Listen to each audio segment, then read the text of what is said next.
Hi everyone, this is Riddle Hacker AJ Raven and welcome to the latest Geekiary News Briefs where I quickly go over some of the stuff that happened in geek and pop culture so that you have things on your radar. So of course I'm going to begin with the most recent box office and I have the results open in front of me on my laptop.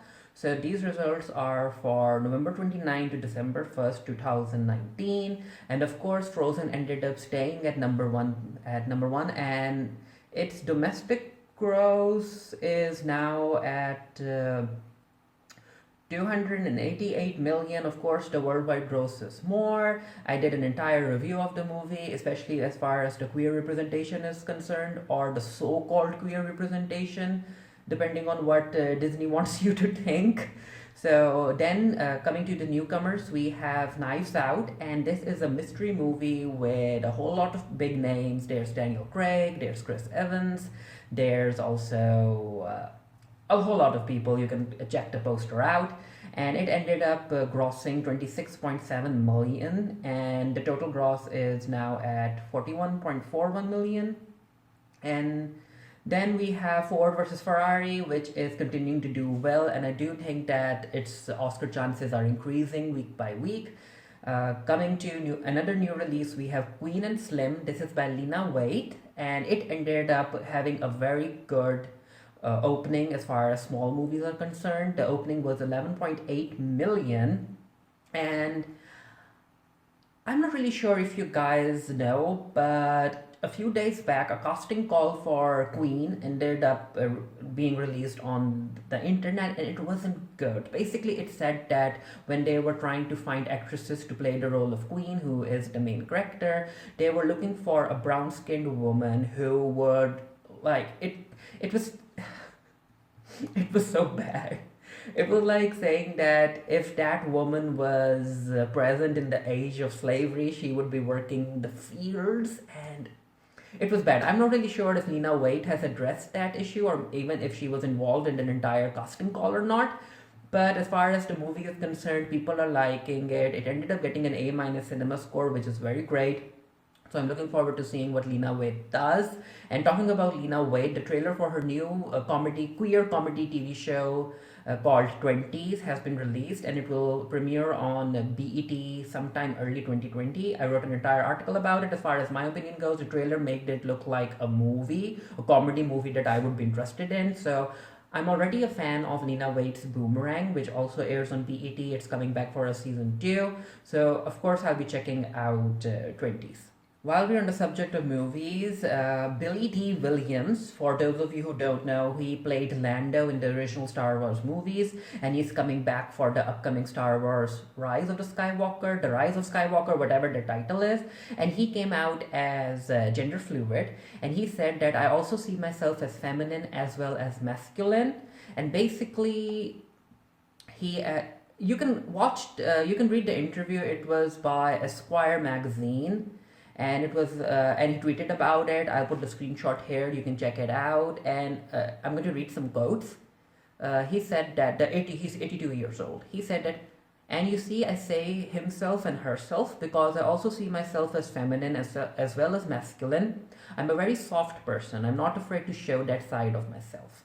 And he also praised Donald Glover playing a young Lando in that Han Solo movie. And as far as canon is concerned, or at least off-screen canon or whatnot, Lando is a pansexual character. Talking about queer representation, especially queer POC representation in Hollywood, the teaser trailer for the upcoming Black Widow solo movie has been released. I did an entire reaction video of it if you want to check it out. And I am so happy for Scarlett Johansson and for finally getting what she wanted. And I'm so happy that the MCU ended up giving us a solo film starring a queer POC character. And while we're on the subject of queer representation, now this news, I didn't like it one bit. So for those of you who don't know, Gabrielle Union, the actress, is married to NBA star Dwayne Wade. So Gabrielle Union ended up sharing an image on her Instagram handle for Thanksgiving, and it basically showed their son Zion. He was like wearing this belly top, and he had these fake nails on, and you see this picture and you can see that his entire family is very happy, and especially because we have a whole lot more examples of Dwayne and Gabrielle Union being supportive of their little son. However, of course, considering that there's a whole lot of homophobia out there, especially online, especially because when you are like hiding behind the screen, you get to say a whole lot of stuff you won't say to a person in face to face. So they ended up attacking Dwayne and saying that he is ruining his family, he should be beating his son and all of that. And it kind of also reminded me of what Kevin Hart joked about, that if his son ended up playing with dollhouses or dolls, he would break that dollhouse on his own son's head. And Kevin Hart tried to brush it under the rug by saying that it was a joke, and he didn't really apologize. And I was like, Kevin, this is the reason why people don't want you making jokes, especially at the expense of queer people, especially at the expense of the young queer people, because there are people who will take this joke seriously, and they will continue to bully and make life harder for other queer people. So anyway, people were sharing their hate for the family. They were saying that Dwayne wasn't an alpha male, whatever that means, and that Gabrielle Union is running the house and she shouldn't. And I'm like, I mean, these people, these so-called alpha males around the world, they'll be okay with having rapists, wife beaters, girlfriend beaters, thieves and murderers in their family, and they will accept them as sons, and they will actually be impressed by what they do. But a little boy wearing fake nails, ooh, that's where they end up drawing the line. So anyway, Dwayne ended up getting on Twitter, and he also tweeted that I've seen some post-Thanksgiving hate on social about my family photo. Stupidity is a part of this world we live in, so I get it. But here's the thing. I've been chosen to lead my family, not you all. So we will continue to be us and support each other with pride, love, and a smile. And yes, there's a whole lot of hate online, but the fact that the way Gabrielle and Dwayne are supporting their son, like, it's going to set an example for a whole lot of people out there, and they are basically making life for their 12-year-old a lot easier, and more people showing, like, seeing their acceptance of it all, especially as a family of color. I really hope that other people follow suit. While we're on the topic of Gabrielle Union, it turns out that she was fired from America's Got Talent, and reports came out regarding the reason of her firing, and it was bad, you all. It was bad. Next Top Model, America's Talent.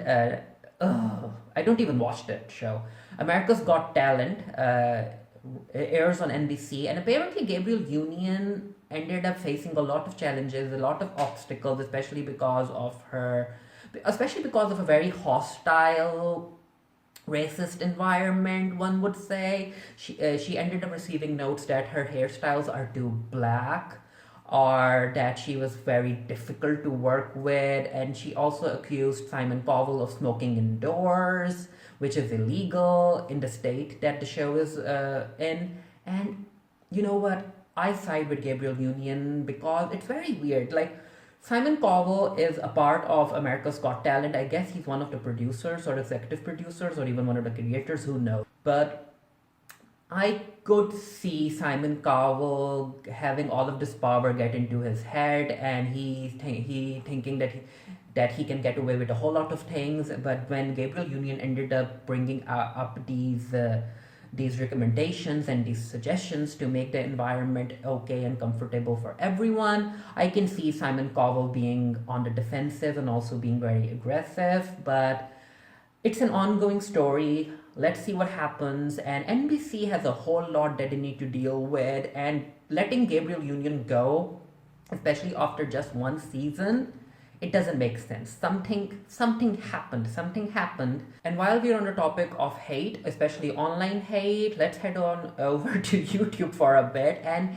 there was a whole lot that happened in this past week, especially during Thanksgiving week. And one of the videos that I would like to direct your attention towards is the one that was done by YouTuber by a name D'Angelo Wallace.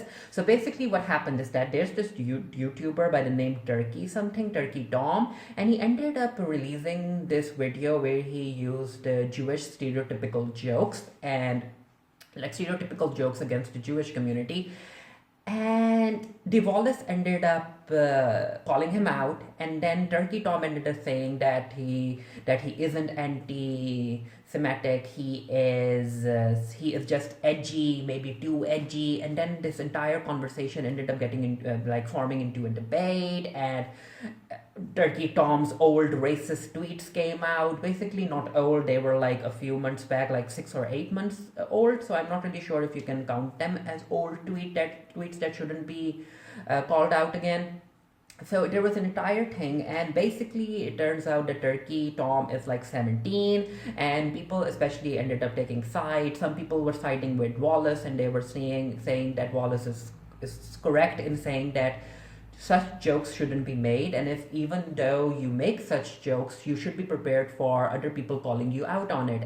And then there were people who were siding with Turkey Tom, saying that D'Angelo Wallace is labeling him as a racist. He's labeling him as a neo-Nazi, and Turkey Tom is only 17 years old, and D'Angelo Wallace is basically ruining his entire career. And it was a mess. I implore that you watch the video, and it begs the question, like, are racist and homophobic and other jokes okay if the person who's making a joke is apparently too edgy, or if they aren't 18 yet? As far as my opinion goes, no. If you are old enough to know what's right and what's wrong, if you're old enough to know that you shouldn't be saying the N-word, and if you're old enough to hook up with other people, you are old enough to understand why such jokes hurt the community. And it's not about being too sensitive, it's just about showing respect to others who already have a whole lot of discrimination to handle in their personal and professional lives. So closing on a bit of a positive note, if you guys don't know, Dakota Johnson from Suspiria, and also that 50 Shades of Grey franchise, she ended up visiting Ellen, and her interview with Ellen ended up going viral. So basically, Ellen tried to make this joke about, or maybe she was accusing Dakota about Dakota not inviting her to her 30th birthday party, and Dakota wasn't having none of it. Dakota was like, Ellen, why are you lying? It didn't happen that way. I invited you. And Ellen was like, really? I don't think you invited me. And Dakota's like, ask anyone here, even ask your producer. And then Ellen was reminded that Dakota did invite her to her birthday party, but Ellen wasn't able to make it. And people ended up doing a bit of digging, and they found out that even though Ellen couldn't make it to Dakota's birthday party, I guess it was during 5th October, Ellen was seen on 6th October hanging out with... she was hanging out with George W. Bush. It was a mess. I mean, as far as I can tell, Ellen's entire TV persona is about how she's very generous, how she's very kind, and I don't buy it. I don't buy people who are always like positivity, everyone should be positive, I'm way too kind, and all of that. Like, we are all human. No one can be 100% okay, or no one can be 100% good person.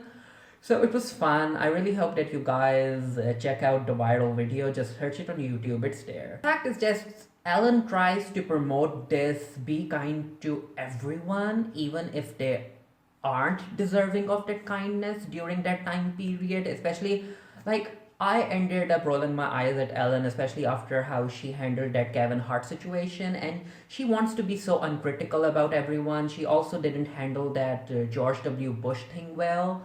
And Dakota calling her out, that was fun. So I'm not really sure if Ellen's image is going to crumble, but I do think that cracks are beginning to show as far as Ellen's relationship with the LGBT community is concerned. So yeah, it was just fun. Anyway, that's that for my latest Geekiary News Briefs. If there's anything that you want to talk about, let me know down in the comment section below. I think I'll be doing a written article about the news briefs as well. So the link to that will be down in the comment section below as soon as that article goes up. And yeah, happy holidays, you all. And until next time, stay happy, stay safe, stay blessed, and I'll see you guys later.